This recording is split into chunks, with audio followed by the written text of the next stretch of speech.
But welcome to a Cardinal House AMA. My name is Chris, and we're here with EMP Money with AJ and Bull Gates. We got some very exciting things to talk about actually today with your guys' new launch that you have coming out with your Detonator as a service. So excited to hear that. But like I said, we do things a little bit differently. If you are in the audience, you guys know the drill. Go ahead to that AMA polls channel for AJ and Bull. I'll read the questions out loud, but we like to go through like a rapid fire question session where we just kind of get to know you a little bit better, and then some just thoughts, not necessarily relating to EMP, but with your backgrounds and kind of what you're doing, your expertise, kind of get some thoughts. They get a little bit more detailed as we kind of go into them. But first couple start off just more getting to know you to break the ice just a little bit. Yeah, perfect, bro. That sounds great. Awesome. So as soon as you're ready, I got them pulled up and ready to go. All right, awesome. And I'll take the lead. And Bull, yeah, man, I'll introduce you, and then you can fill in as needed. But sounds good, Chris. All right, man. Awesome. So are you guys both more introverted or extroverted? I am more. That's a really interesting question for me. So I'm extroverted, but I would say, I definitely process things internally. Okay. Bull? Gotcha. But you feed off the energy of the group. Yep, 100%, man. Love it. Love it. Do you guys prefer hot or cold weather? All right, me, that's an easy one. Definitely hot weather. I'm here in sunny South Florida, but I think Bull is the exact opposite, right, Bull? Yeah. That's correct. It's 66 and awesome here right now. So In the middle of, or like towards the end of summer, 66. Great. I For could sure. not.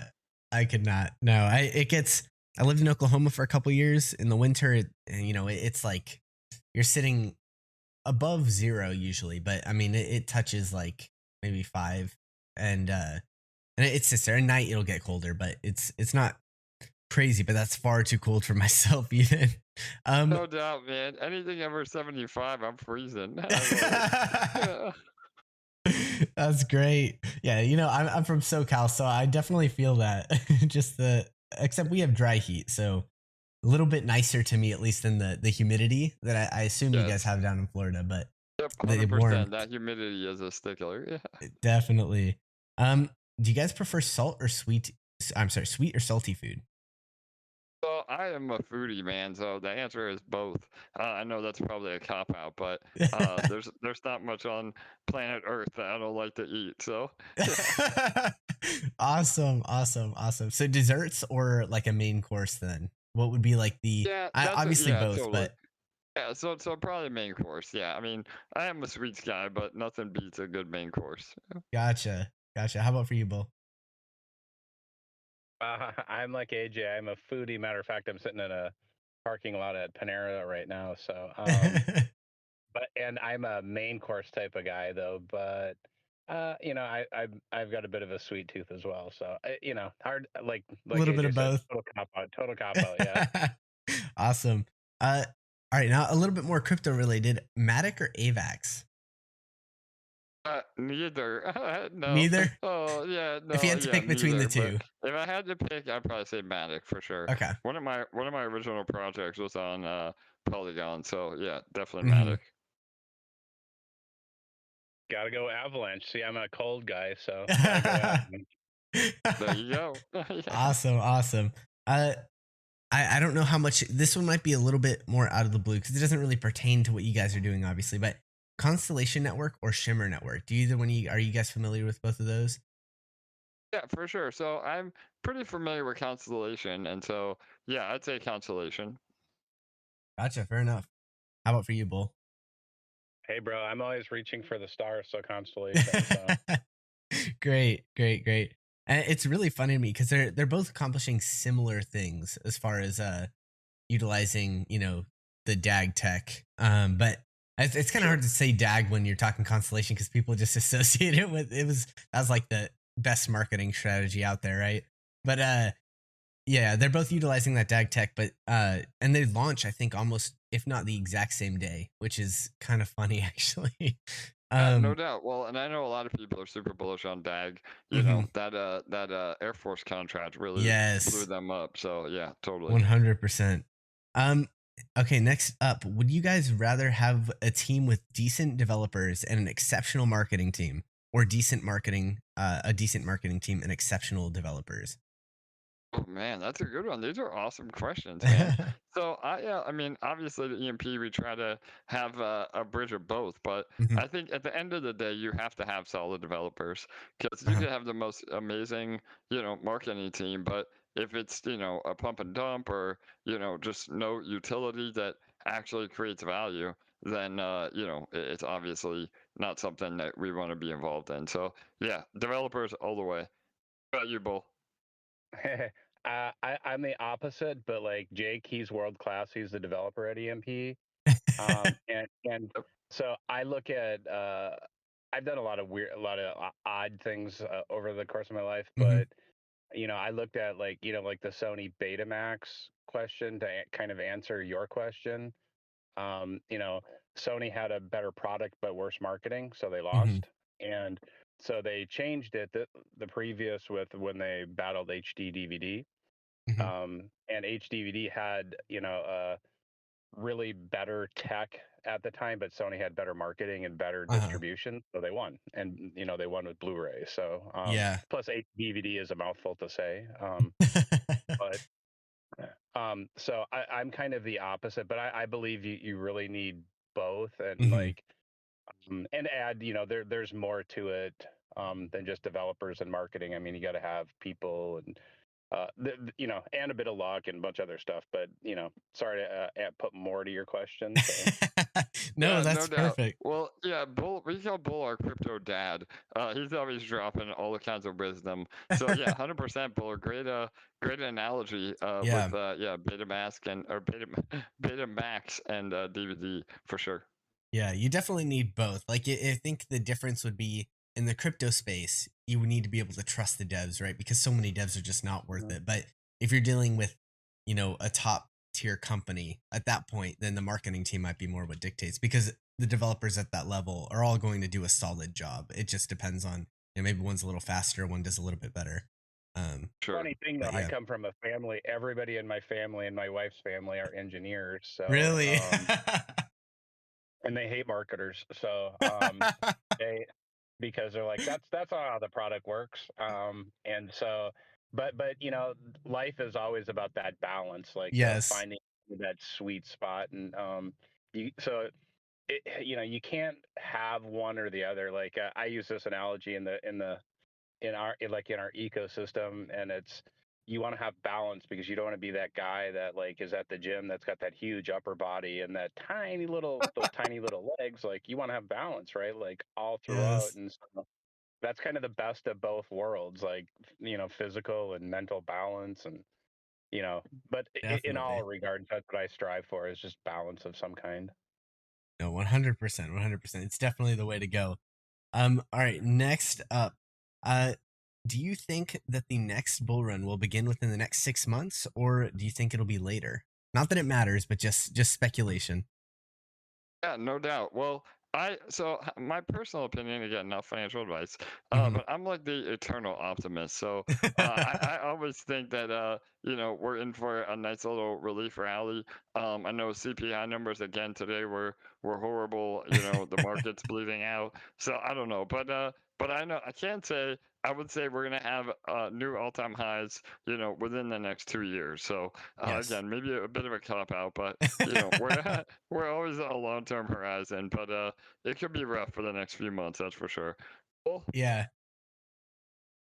Well, maybe I have a cop out answer, but I, I I think we're in a bull market. Like when I compare, and I just mentioned this the other day on the AMA, was that if you compare it now to like 2 years ago or 5 years ago, you have way more choices. You have way more ability to make money. It's not dictated by like arbitrage of tokens that come out and you being able to dump on somebody. Like you have the ability to passively earn in win-win systems and build things yourself and build like really unique things because of smart contracts. So um, if we're just talking about crypto as a whole, I'd say we're in a bull market. If we're talking about maybe this cycle, we're in a bear market. But the silver lining is that what you do now really matters for the bull. It doesn't matter when the bull happens if you don't do anything right now. Mm-hmm. Yeah, for Sorry. sure. Yeah. Absolutely. For sure. No, I think you hit the nail on the head with that last piece for sure. And I guess more obviously, I mean, we all know where I was coming from with that question. The bull run is by that. For anyone that may have been a little confused what he was getting at was, yeah, crypto in general is extremely bullish because there's so Yeah. much opportunity and it is so underdeveloped right now, right? I mean, and it kind of leads into the next question I got, but definitely there will be the opportunity. There will be many opportunities present within the next decade, whether or not it is a favorable market condition or not. Um, the next one, what change do you guys feel is more significant from Web 1 to Web 2 or from Web 2 to Web 3? Well, I'll let you take that one first, bro. I've been hogging it. Go ahead, man. Yeah.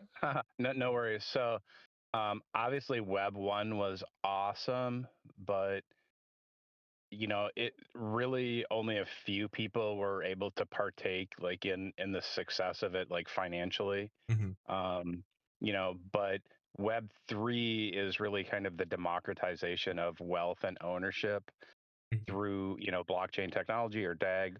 But people acquiring true ownership of the things that they participate in, instead of like in Web 2, everybody's data was basically quantified and taken and for the benefit of a few people. Web 3 is really the pendulum swing, I think, of Web 2.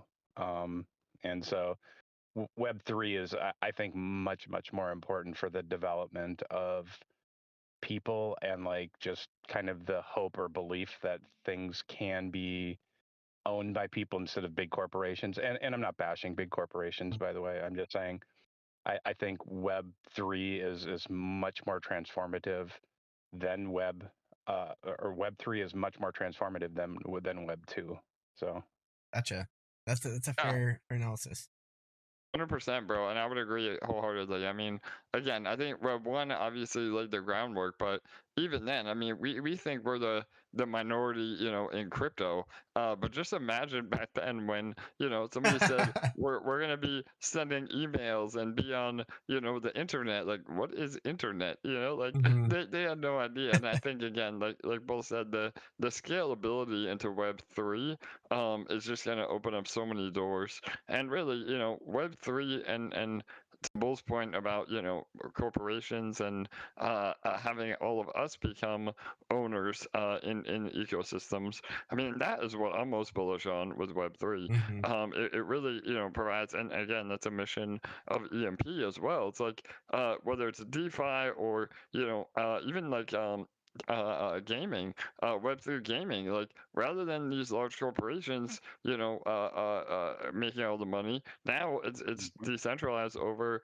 many users, and you become actual, protocols. In other words, it cuts out the middleman, and I think mhm. that will lead to a much more prosperous and a much more efficient, future for sure. Chris, that was Definitely. that you set me up for that question because I actually have a video that I talk about that.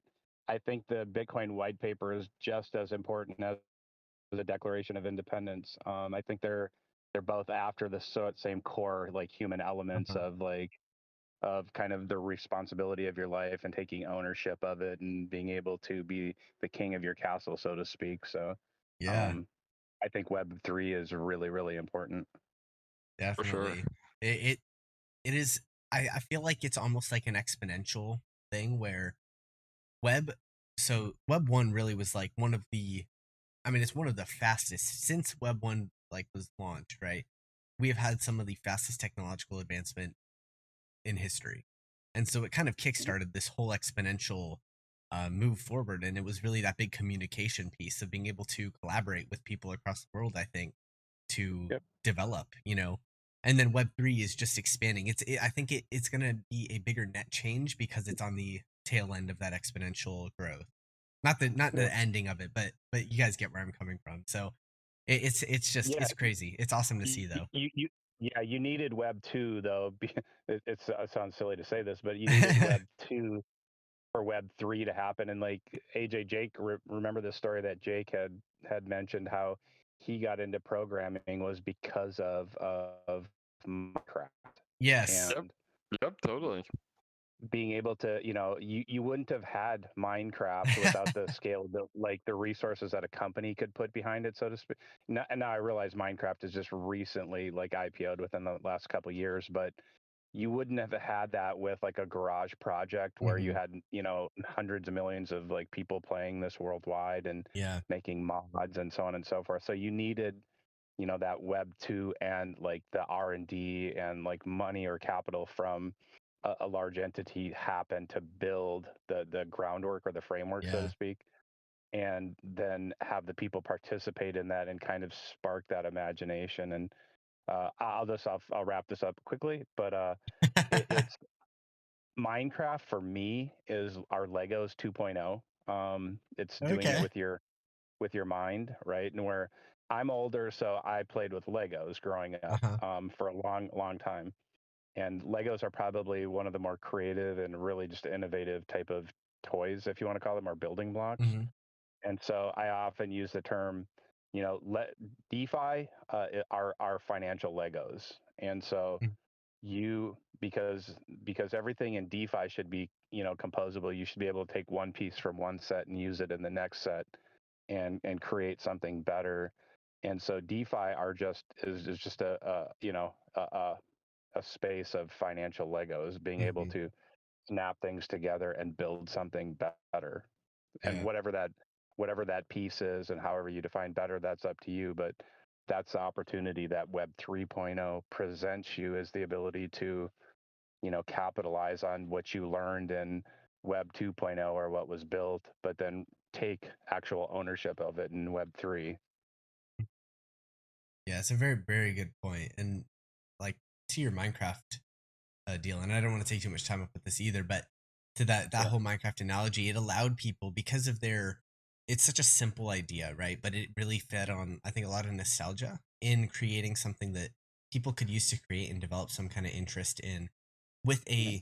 and one of the key points with a relatively low barrier to entry as far as technology um Yep. was required. And that's really what Web3 is doing. Is it's like, if you guys have seen, the ability for browser games is dramatically improved because of the different technological advancements with Web3. You don't necessarily need to have this entire game downloaded, installed onto your PC and utilize you don't have to have a 3060 to run Warzone. Now you can utilize a browser game that has significantly better graphics than you could run with, your basic PC. And so I Yeah. think that is one Totally. of the biggest pieces that I'm super excited. Like, I'm a big gamer, so I'm super excited about that. Yeah. Yeah. I want to see Web 3.0, but like AR, VR. But so Yeah. the entry point is AR. Hmm. But like oh, sorry, I'm taking up so much time with my idea No, here, you're but good.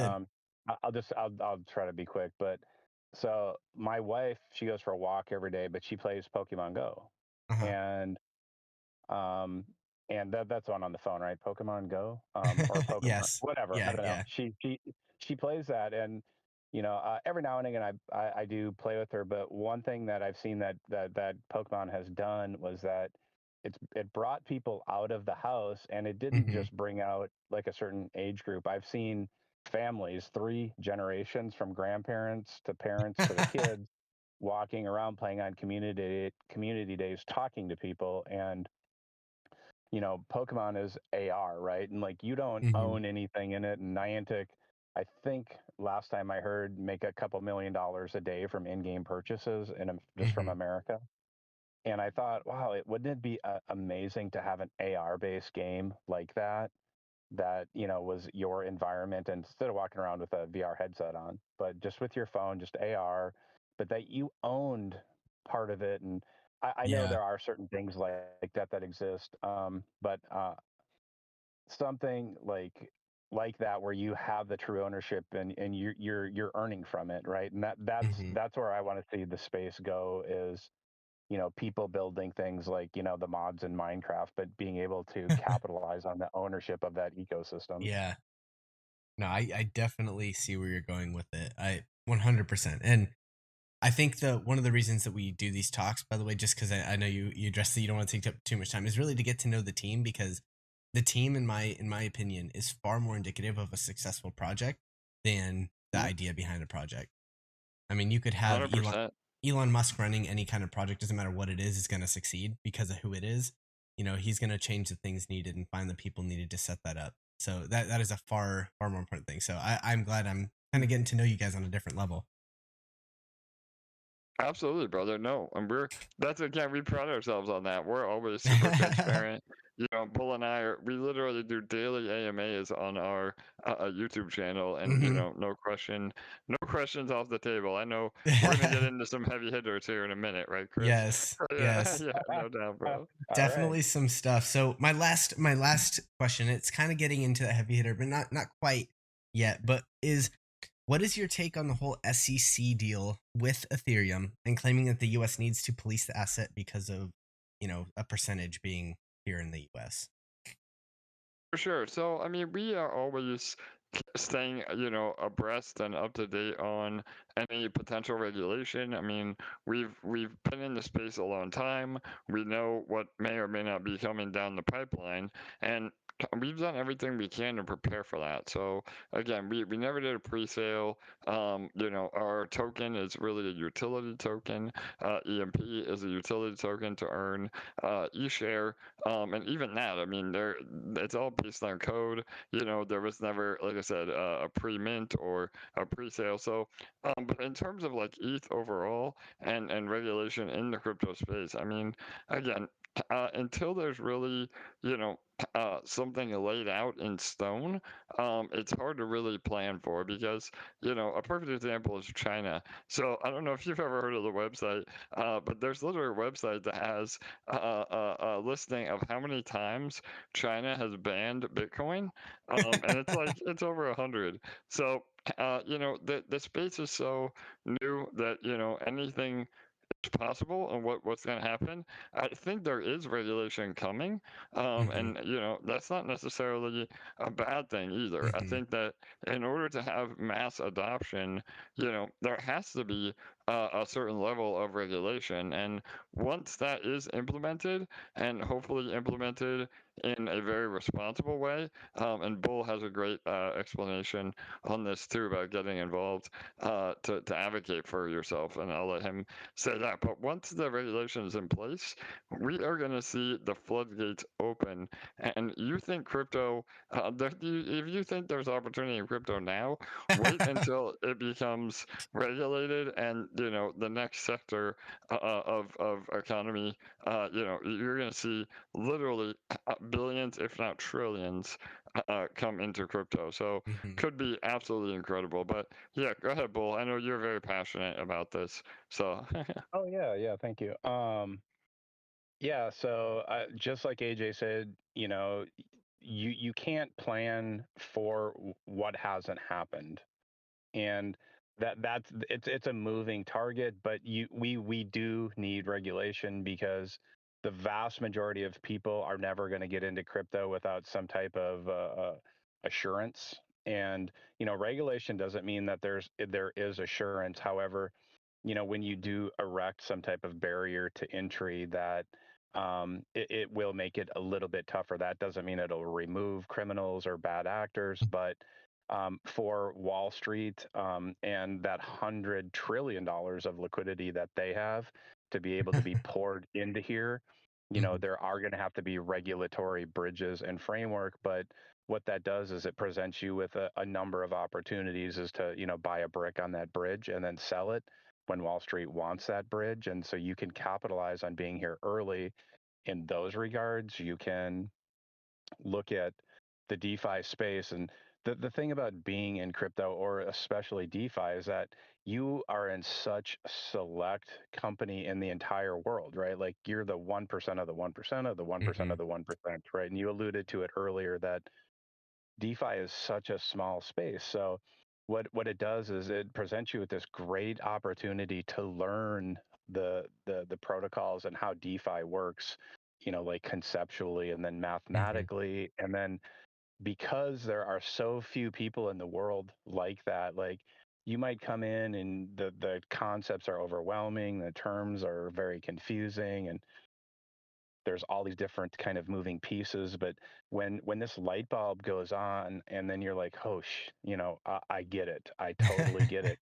Um, you really have your hands, in the dirt, so to speak, here, learning how things grow.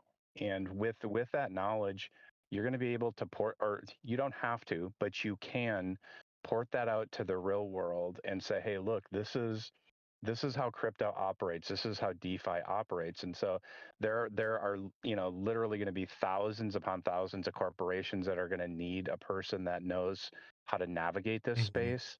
There are legislators that need to know how this space operates. And so if if you don't, or if you're worried about the regulation that's coming kind of down the pipe, um, you need to get involved, with your representatives in your area, and if it's paid or unpaid. But that's up to you. But when you do that, you can create a name for yourself, and start networking with the people that are going to craft this legislation. So you can sit on the sidelines and watch it happen and then complain. But because you're in such select company here, and you have this opportunity just sitting right in front of your face, like, you can capitalize on that by learning how this space works, learning how to operate and or network with people IRL, and helping craft the actual regulation so that it's advantageous to you because you're already here, and advantageous to you IRL because you're going to meet people that will, be, kind of the shapers, if you will, in the world, like, be it business owners or legislators, or, their sponsors. And true, like, politics are from our perception, are corrupt and broken, and but that's because people don't get engaged, and if they do, they usually get, beat down.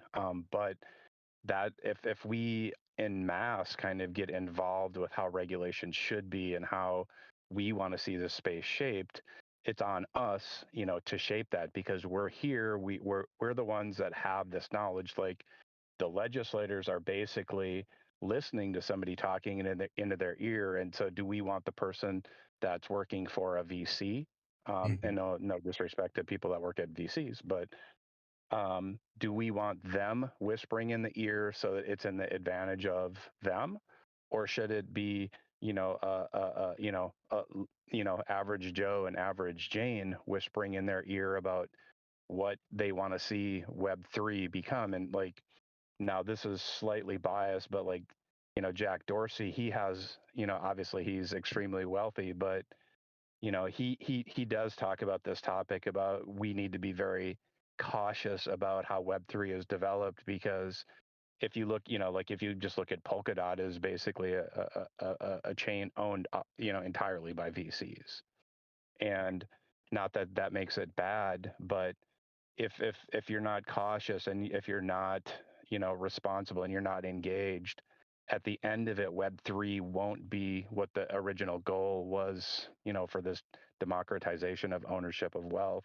It won't be about that. Somebody else will, there'll be 10 companies that own it, and then they're going to sell it back to you, or lease it to you, and you're not going to have the opportunity that you have now. But that's why it's really important to be, involved with that regulation and doing your part to shape it, because not only can it help you here, but potentially it could set you up with a career, IRL. If, I don't know, what, say you're working at a library or something, I don't know, or as a mechanic, but you're passionate about crypto and you have a lot of knowledge.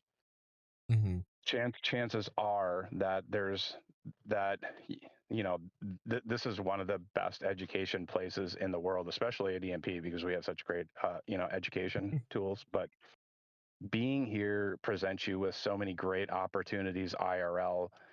You just have to, have the desire or the hunger to port that out and then show people how the space should be, or how it can be. Yeah. Yeah. Sure. Definitely. Sorry, AJ. Were you gonna add on to that? No, no, I was just agreeing 100%. And I think there also is a level of like, and I don't want to say crypto's become too big to fail because we never know what the future might hold. But Hmm. there is a level of that where, Hmm. and there is, what do they say? Pandora's box. Like it's already been opened and there's no way to put it back in Hmm. to that box. And again, I mean, through the internet and through, us becoming more of a global culture. Hmm. If U.S. or whatever major government bans Bitcoin, then people are going to move or go to somewhere that supports it. And so again, and the government knows that. I mean, they're not going to shoot themselves in the foot. I mean, I read a stat the other day that like at least the U.S. government, they're like one of the top 5 holders of Bitcoin. Period. Through all Yeah. all the seizures and God knows what else. They're probably mining it on their own right now. Yeah. And the point is that at the end of the day, money talks, and they're never going to ban something that Yeah. they have potentially billions or trillions in. So yeah. Yeah. That's right. For sure. And I think people don't think about that enough, right? There's all these talks about. This is a conversation we actually had late last night in our team, but there are talks about things like ETH, like the SEC making all these claims, right?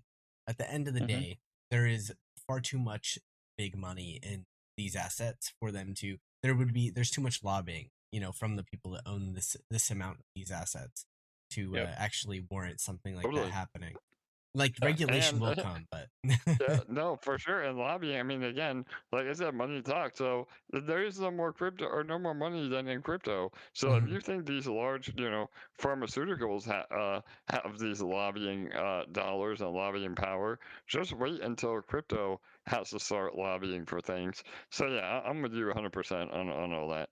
Yeah, it's very very interesting. And as far as like the education, you could not be more on the ball. It is super super important. I think that in general, things will not become massively popular until the education isn't needed though, because Hmm. people want to be able to go to something like E-Trade and just like, "Oh, I put my money in, I buy crypto," right? Like a centralized exchange where they need to know literally nothing. But as Web3 opens up, I think people are going to start to realize once they get into crypto in general that they want to go and experiment with, getting into projects as, an angel investor in the normal traditional, TradFi would. We can get those opportunities. So that's at least my kind of take on it. But you guys may have a different opinion. Yeah, no, absolutely. Again, I think that is, again, crypto and blockchain technology, everybody says, I'm in it for the tech, and 9 times out of 10, that's, complete BS. But when you truly step back and think about it, it's true, bro. I mean, Hmm. the technology and the opportunity that blockchain offers is just, Yeah. it's mind-boggling. I mean, you would never ever be able to do this in the real world. I mean, even EMP is a great example because we have basically a closed loop economy, and Mhm. you would never be able to create that sort of infrastructure, in the real world. Yeah. So absolutely, yeah. I mean, if you come to me and say that you're in it for the fun games in crypto, that is 100% a lie, because the game is only fun because you're making money, right? At present times, once those games actually become fun and people will play them regardless of, like imagine if something like Call of Oh Duty no, you was should was play play to earn. Splinterlands. It's fun without the money. I mean, truly, What is it? Splinterlands. Splinterlands. Okay, I'll check. I'll have to check it out after this then. Yeah, man. I have It's yet a to card find. game like Hearthstone. Gotcha. Okay, yes, yes. I could see that being entertaining. I've never played Hearthstone, but Hmm. I definitely know it is one of the more popular games out there. Um, but yeah, so like once these games become, you start getting AAA games that are developed and people love playing in general. That's where I think people are gonna gravitate towards play to earn a little bit more often than just play. Yep, no doubt. Well, and we talk about this at length, and we can talk about it a little more when we talk about our first detonator as a service Yes, today, let's which get is into with it. Yeah, so that is with Splinterland. So we have an amazing relationship with them. They are one of the biggest play to earn games out there right now. Hmm. And this is a perfect transition into that. And so, yeah, we are offering our revolutionary tech that we've developed through Detonator. Those of you are probably already familiar with it. If you're not, it's basically a daily ROI contract, but we've made it extremely sustainable. Typically when people hear ROI contract, they think of like a shrimp farm or baked beans kind of a contract. Well, this is much, much more robust. And what it does is it also helps lock liquidity, and it's protocol owned liquidity so that it cannot be unpaired and dumped all at once. So with this service and the success, with this contract and the success that we've had, we said, man, other DeFi projects could really benefit from this sort of a contract, and we purposely had it closed source from the get go because we kind of figured that we could get to a point where this would be valuable. I mean, we knew how valuable it would be. So. Yeah, so now we're rolling out as of today. Again, Splinterlands is our first Detonator as a service. So by doing this, we offer it to other platforms, and in return, they pay a licensing fee and also a percentage of all the volume that goes into that contract goes to our treasury to help support EMP. So this is amazing for EMP as a whole because now we can duplicate, this Detonator as a service to as many EVM compatible projects as that want it. And, we could get to a point where we have, 10, 20, who knows, maybe even 100 detonators as a service. They all have different names and different, LP tokens, but it could generate a ton of revenue for EMP as a whole. And so, again, we've done some preliminary numbers, and we can scale this to generate tens of thousands, if not hundreds of thousands, of dollars a day into EMP. So we're really excited. And again, Splinterlands has been a huge partner of ours. You can also spend your EMP in their game. So Hmm. it adds a huge utility for EMP itself. And we also have an arrangement with them where they don't sell that EMP on the market. So it really is amazing for PEG because PEG is solely determined based on buying and selling. Hmm. And when everybody sells EMP, that drives PEG down. And we are below PEG right now. We've been fully open with that. We have a lot of mechanisms in our protocol with Detonator and Reactor, which is another version of Detonator with our eShare BNB token Hmm. that you can still earn in EMP regardless of where PEG is. And again, I mean, obviously we want to be at PEG to make sure that those ratios are correct and that the protocol is healthy.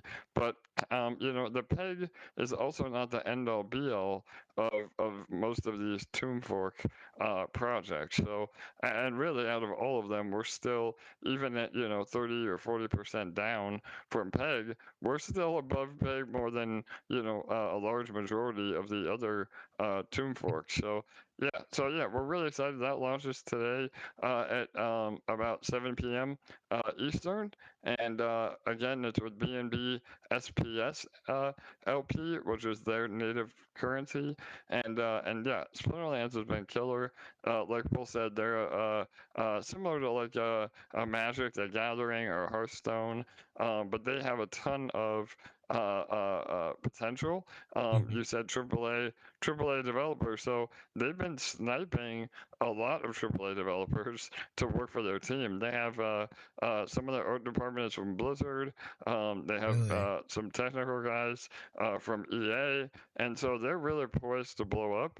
They're offering other games as well. They just announced a tower defense game, and they have a few others in the works.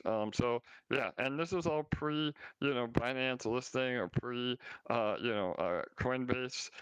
So it could be really bullish for the future, similar to what Gala did.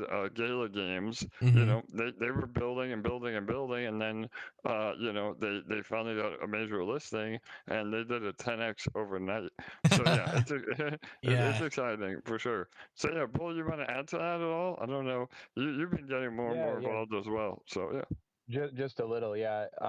Because where Chris, you had talked about like most of the play to earn games aren't any fun, and it's true. Like I'm Yes. always trying to get my nephews to play those games, and they'll look at them and they'll be like, and I'll be like, I'll just give you the funds and you play it, and then nah, I don't want to, and I'm like, come on, like, but like the team at Splinterlands focused around building a fun game before they, it was really monetized.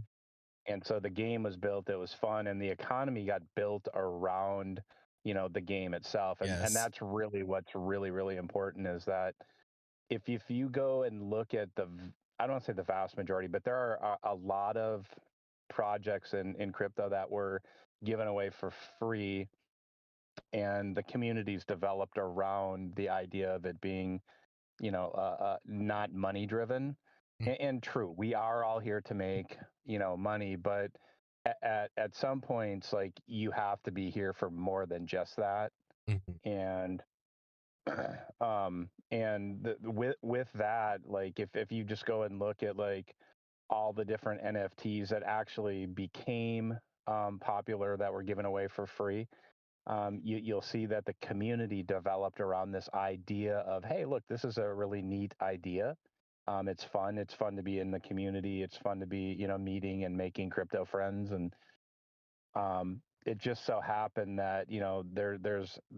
I don't want to go into it, but there's a ton of projects that's how they started off, just in a Discord or in a Telegram, and the items were given away for free, and then the market was built around the idea that, hey, look, there's a real big community around this. These people are really, really passionate, and that's why those projects ended up being worth, I don't want to say millions of dollars, but hundreds of thousands per NFT, because there was a really passionate, engaged community. And that's, I think, what Splinterlands had at the beginning. And I wasn't there, however, I did.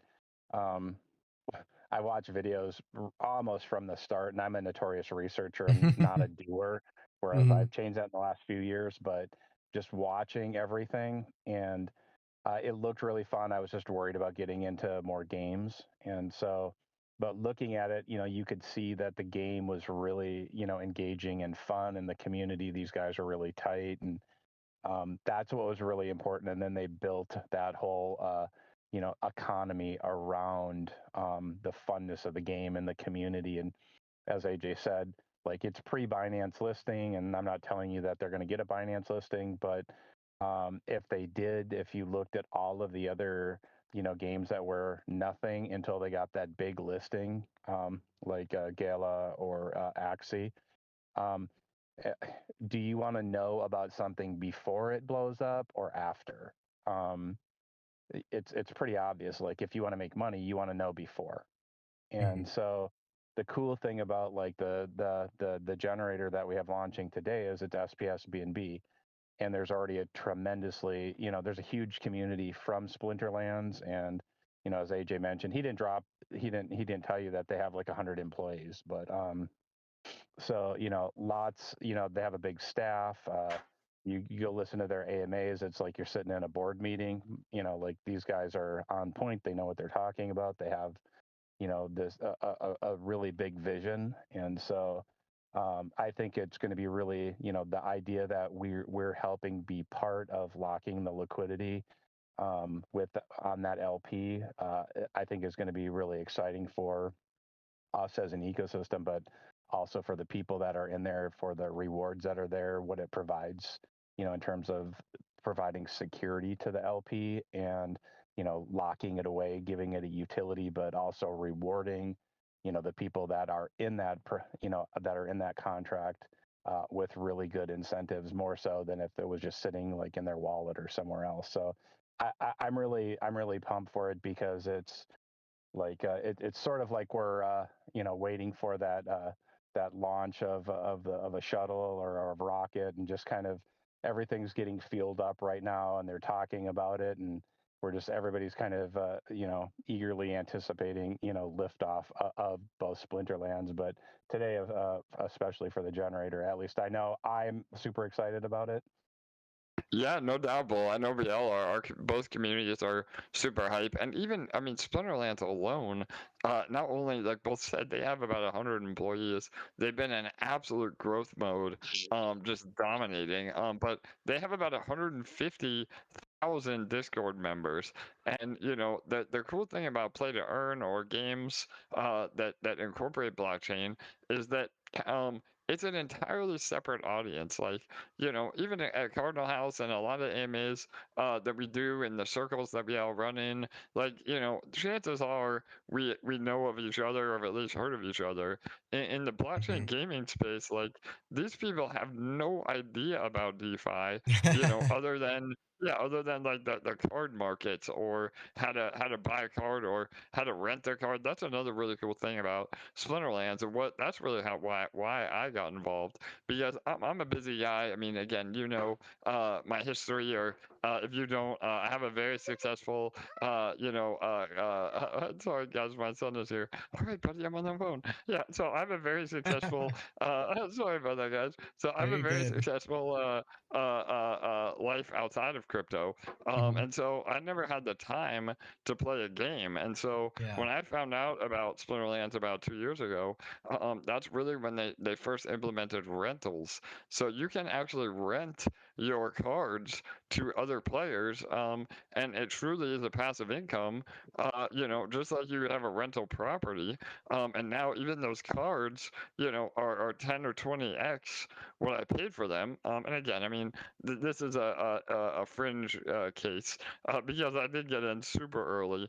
But Hmm. even now, like, if you're buying assets in the game, with EMP even, now you're trading, one asset for an appreciating asset, that again, as these cards sell out over the next few months, then the only way to get them is through the secondary market. And so really, again, it's just an amazing way to diversify into other projects. And Chris, you mentioned that at the very beginning of this AMA about partnering or supporting teams rather than Yeah. projects. And that is really what we have been preaching from day one, and it's 100% true. Where no matter what the product is, or the crypto or the NFT or whatever, if the team is talented, then they can make it work no matter what the landscape is. And Splinterlands is like the poster child of that mantra. And then they're always pivoting too. I mean, Oh again, yeah, even now. and that card rental is automatic. Like, you can just sign up for a service and it does it all for you. So Totally, Bull. And the cards never leave your wallet. That's the other crazy part. So, they're on the Hive blockchain, Hmm. HIVE, which is again another really bullish proof of stake network that a lot of gaming companies have been Yeah. utilizing. Because their throughput is very high and it's feeless. So you do have to what they call power up your stake. So you would buy some Hive and then have to actually stake it to be able to transact. But once you have that, you're able to again do amazing transactions literally for free. And so my point to all that is that along with that technology, when you rent out your cards, they never leave your wallet. So there's really no counterparty risk at all either, and something super unique in the crypto space. So yeah. Yeah, that is super interesting. Actually, I have to check them out. Maybe we can. You said they do AMAs, correct? Or is yep. Yeah, for yeah? sure. So We'll have to bring them they on. do absolutely they do their own AMAs about once a week. They call them the town halls. But yeah, I would love to introduce you guys to That would them. be great. Um, both their founders are not only personal friends of mine, but they're really amazing people. So, and yeah, we even modeled. I mean, I took a lot of inspiration from them when we Hmm. launched EMP. Like they were really big on community first. And again, I think that, and again, I might be a little biased, but I think we have one of the best communities in crypto at EMP, and that has been a large part of our success as well. So for sure. Yeah, I definitely think the your guys' team speaks volumes and what you guys have done outside of crypto, but then on top of that, just how you guys address the whole crypto space and your focus, right? Too many projects claim to be community first, but then at the first sign of any issue, like you can tell, like in the decisions they're making, it's not really what's at hand, right? Like you Sure, can tell brother.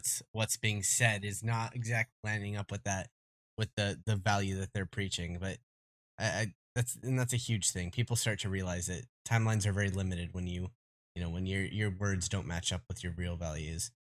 Yep, no doubt, Chris. Well, and that means a lot, brother, that you see that, and I think a lot of people that are involved do see that, and we always say that actions speak louder than words, and so we've always tried to lead by example, and actually, I mean, I can tell you, I can count on one hand the amount of people that I've had to ban in our community because we're not like that. If you came in and asked questions, we're not, we don't put our guard up and tell you you're stupid or like all these other crypto projects. It's really sad that they don't want to cultivate, people that may not know as much as they do. And so yeah, bro. And again, that's a bonus of my experience. I mean, again, I've been in crypto full time for like 5 years, and Mhm. when I started EMP, like I wanted to be the exact opposite of what I was dealing with as a DJing on my own. Yeah. So yeah, for sure, bro. Yeah. Yeah, I love it. I love it. I love what you guys are doing in especially the focus on education. I think that is one value that both of our communities really have. I don't know if you guys know, but we also have the education center that we've been building out. Right now, we're Totally. we're migrating to not migrating, but we're building a V2 that is going to All right. completely change the UI. But that is Yes, bro. so I love what important. you guys are doing. Yeah, man. And again, I mean, for those that don't know, again, not only your platform, which is Hmm. awesome, but we have an academy that's Yes. a little more specific to EMP. But even that, I mean, there's some videos in the academy that are completely irrelevant to EMP and just help Hmm. you learn how to be a better DeFi user. Yes. And it's been a large mission of ours, not only to do that academy, but to also make it free of charge and, to really help people. Because I know for me, at least, if I had that resource when I got into crypto originally, it would have saved me thousands, if not tens of thousands of dollars, just from, that learning experience. And yeah, bro, we just released our brand new academy as well. It's been out about 2 weeks. There's even more in-depth videos, a lot more production value. Shout out to Kirk, who helped us put it all together.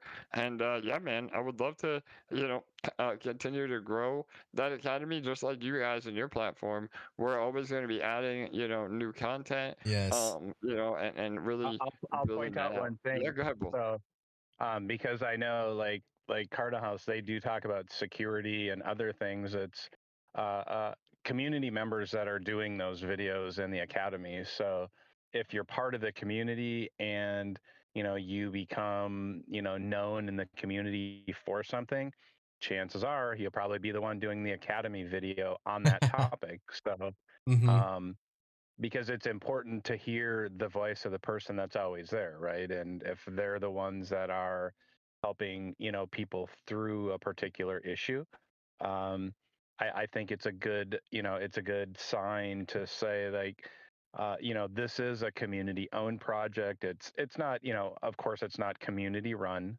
um, but the platform itself is owned by community members. You're, like they're building the academy, they're building friendships, or build like it's a community project. Like as far as like you can say that, right now, I don't Hmm. think you can say that about the vast majority of other crypto projects right now.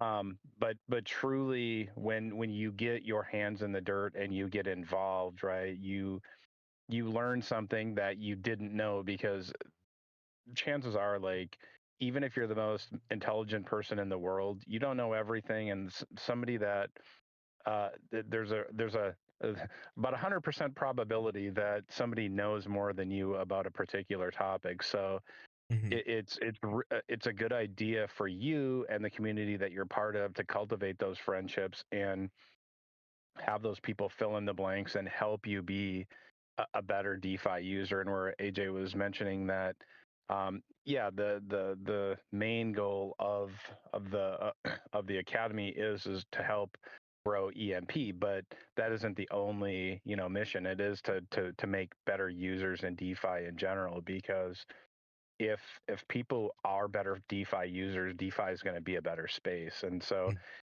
having that roadmap of what to build in DeFi, and having people or projects that are connected to you that share those same type of ideals and goals to make DeFi a better place.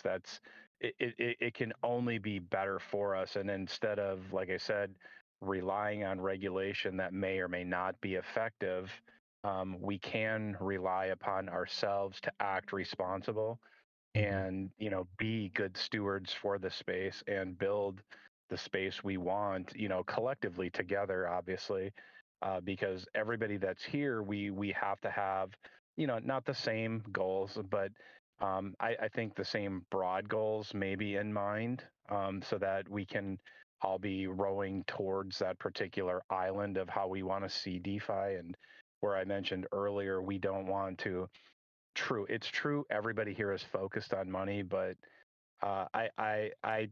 do caution people, if that's the only thing you're here for, you're going to set yourself up for failure and to be scammed, because that's how people, if you only believe the dollar sign and you don't do research, you're not really deeply looking into things, you will get scammed, because there are people that are experts at sticking that shiny object in front of you and making you jump after it.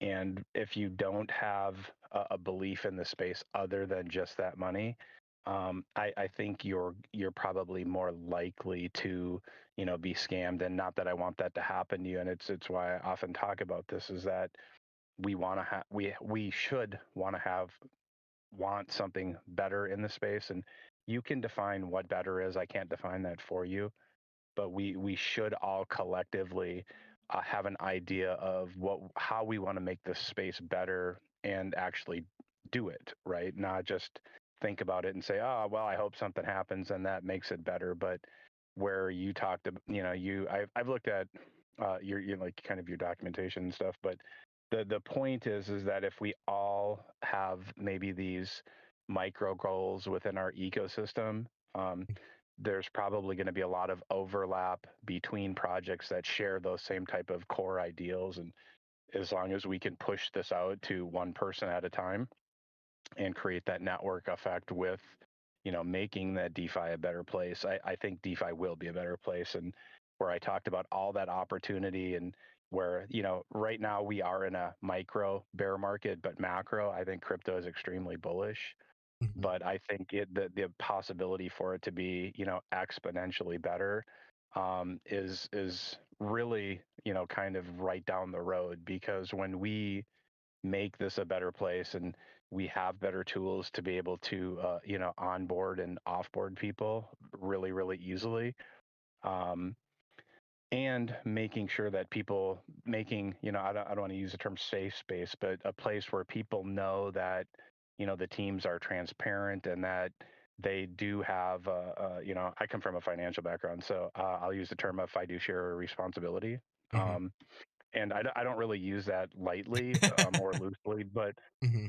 you know, teams, because there are so many rug pulls and scams, and to differentiate too between just a project that failed, of course, but we do need to strive for something better, because we'll never be able to import or have even just like the normies from crypto that are on centralized exchanges come into DeFi without people having a better mission statement and acting better. Because I have a bunch of friends who just are on, kind of blue chip projects, and they're like, no, Hmm. F DeFi, a bunch of scam artists there. And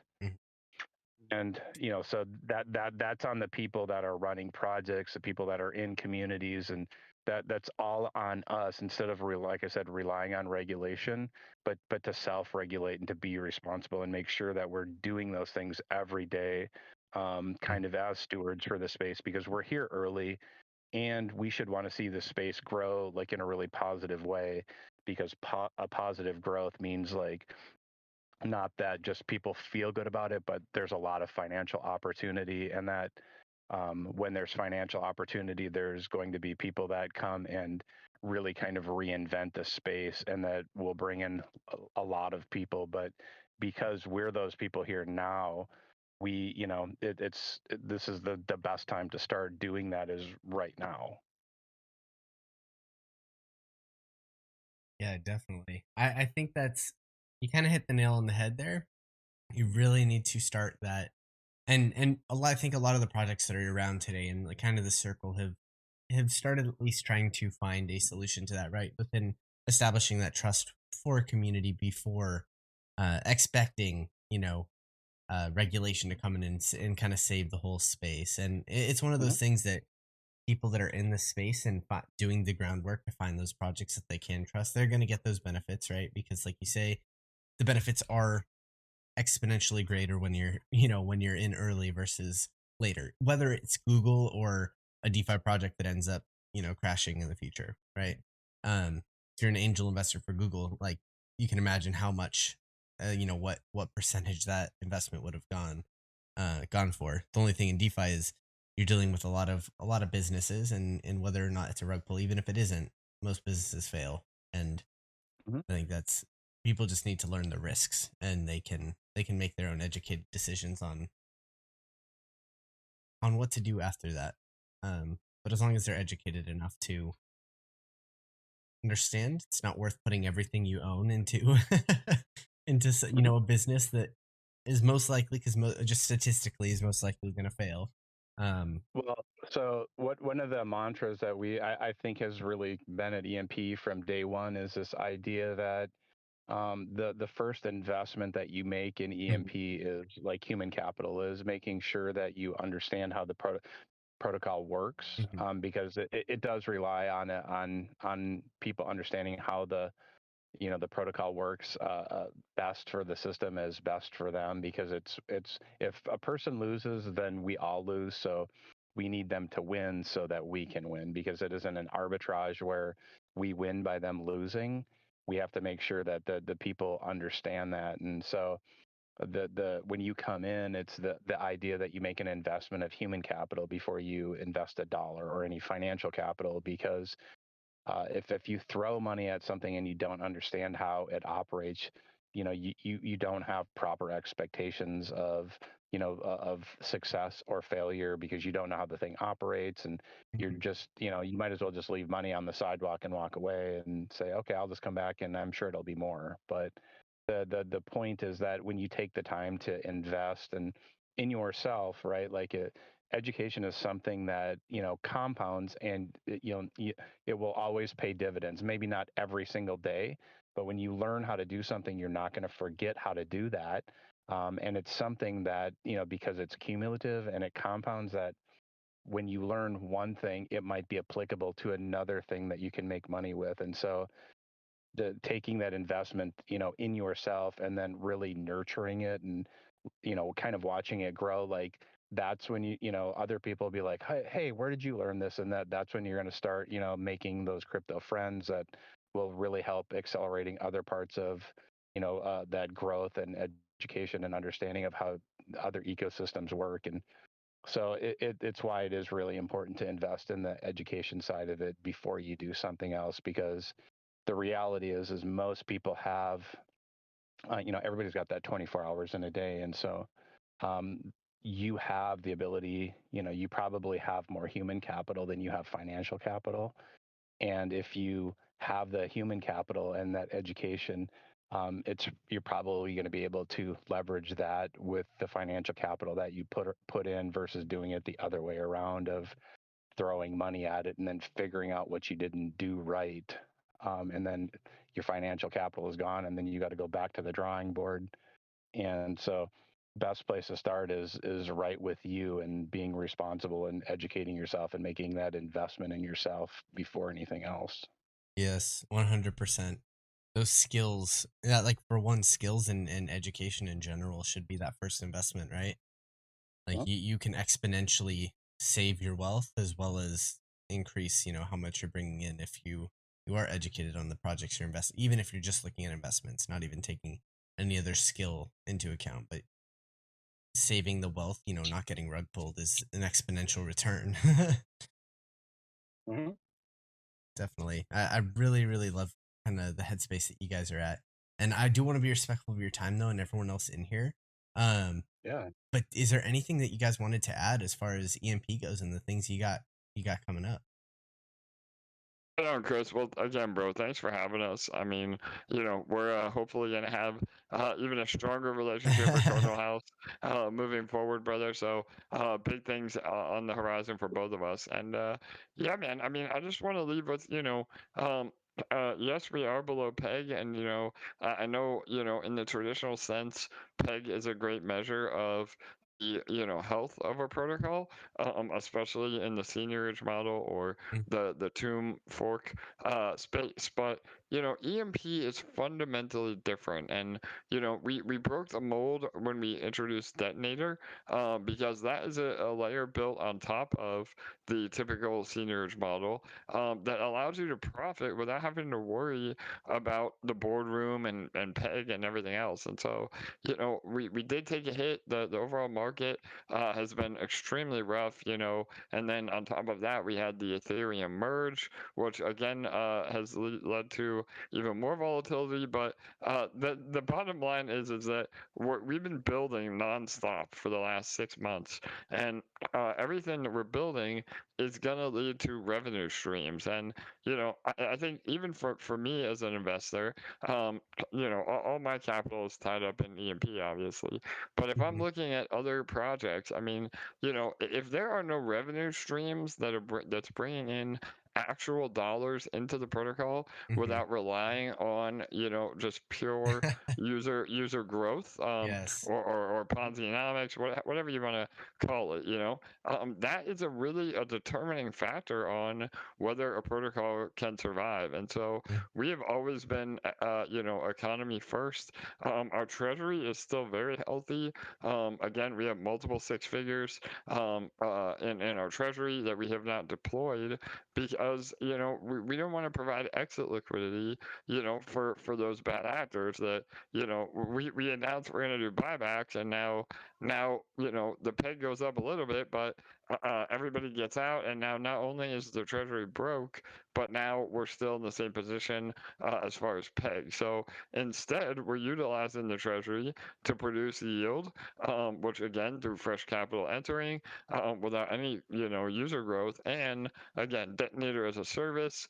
We're getting ready to drop an NFT with our partners at MDB. We have an amazing relationship with MDB, and so we're working on an NFT drop with them that will use the capital that is raised through those NFTs, to again set up revenue streams through our protocol, where then they'll be able to buy and burn both, or buy and distribute rather, MDB and eShare to those NFT holders. So that's really bullish. Again, Detonator as a service, we have that launched today in about an hour, about, well, 2 hours for the public. And so, but we already have about 3 or 4 lined up after this. So mhm, the following week will be another Detonator as a service with the growth DeFi ecosystem. mhm. And so again, there's just so much happening here that Yes. if you guys can just if you're already in EMP, if you can hold out another month or two, I know that's a long time in DeFi, but we could see exponential gains. And if you're new to EMP, now is an amazing time to enter. Again, we never ask for investors. You'll never hear me say, that we're gonna moon. Like I'm not that kind of a developer or project manager. But we again, not financial advice. We're seeing, the calm before the storm, so to speak. So yeah, man. Again, just really appreciate your support over the last few months, and we look forward to being even more involved with Cardinal House and everything that you guys are doing. And yeah, Bull, did I forget anything, Bull? Anything? Any other bullish info we need to tell the people? Yeah, go ahead, bro. Yeah, I would just use the term, if another protocol is using the Detonator as a service, I would call that a protected revenue source, because that's the goal of Detonator as a service, is to protect that LP by, putting it in a vault, so to speak, but an incentivized vault for you to be a liquidity provider instead of just reaping a little bit of benefit. There's a number of mechanisms within the Detonator, to give you that incentive to go in there, be it, the largest depositor, or the win it now, or like a random lottery ticket, or the 365. But the real overarching goal of that is to protect the LP that's in there by putting it, in a vault that you can compound or you can claim.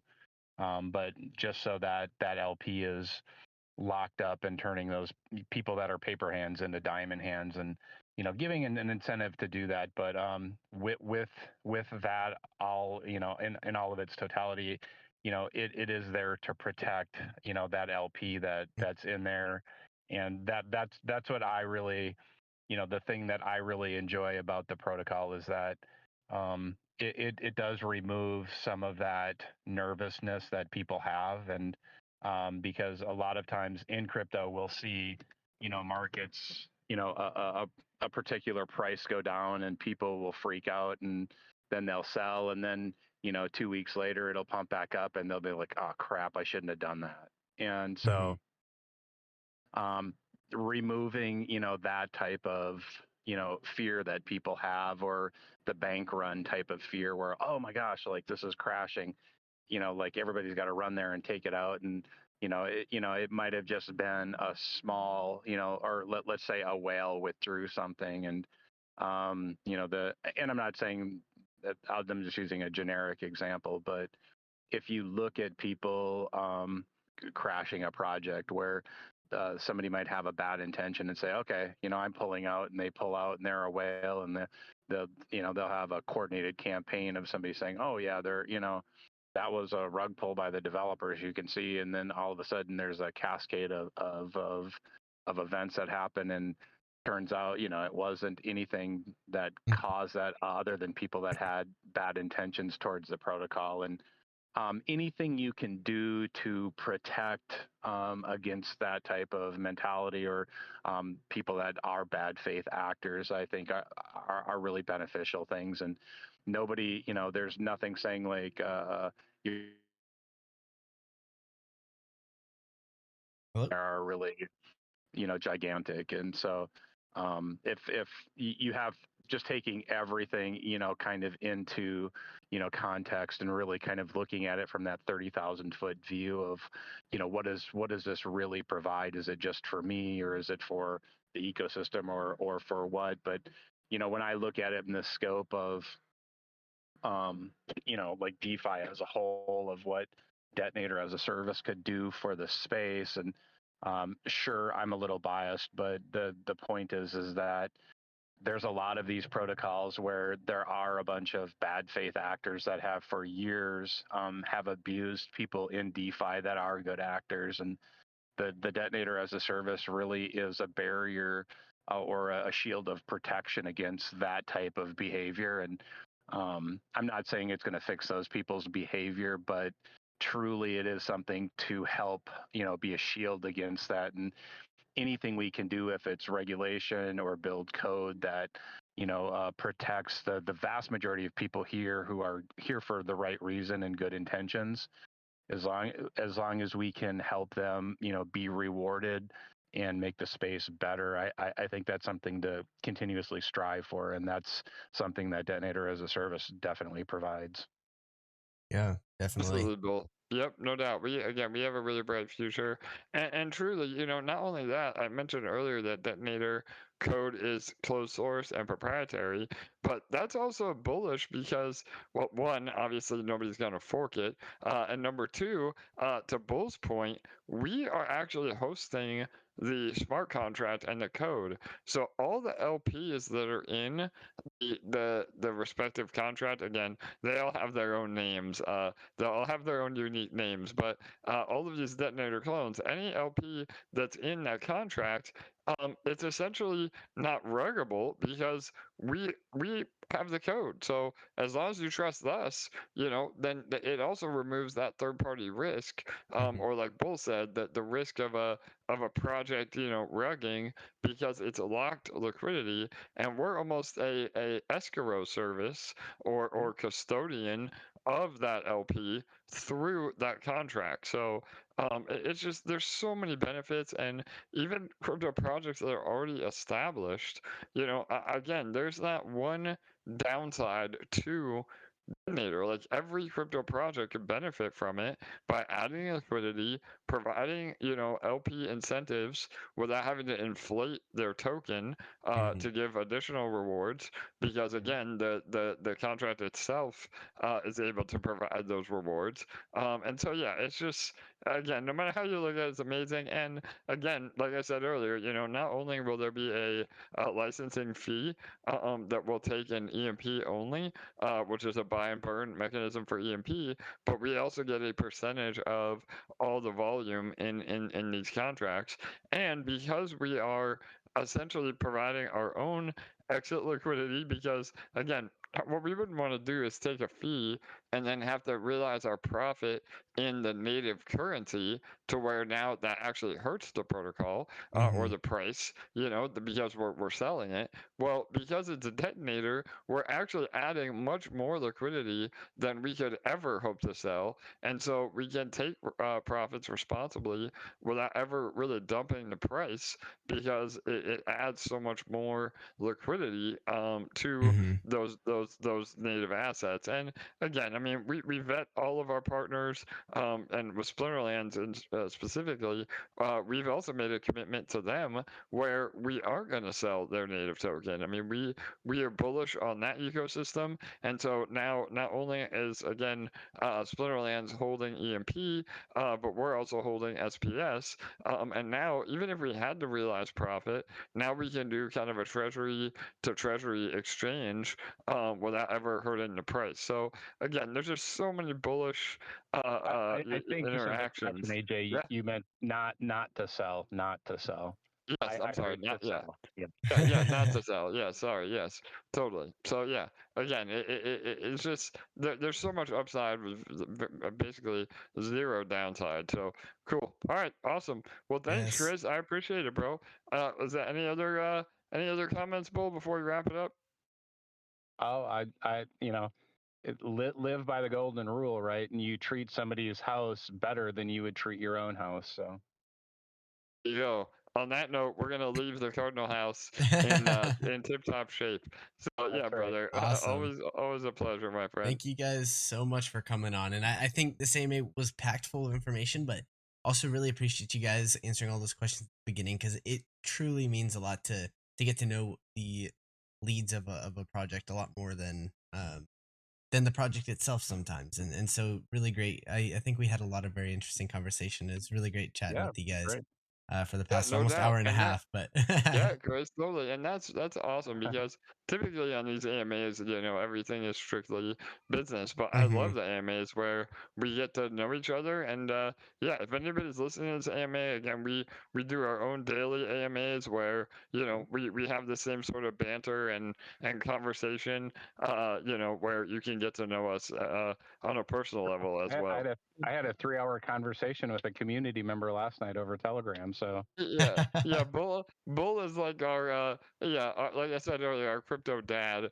He's always willing to take a phone call or give advice, and again, he's been my co-host from the very beginning. He's not an official part of the team, but in my eyes, he is. And again, that's another beautiful part is that all the community members treat this project as if it were their own, and that really is bullish.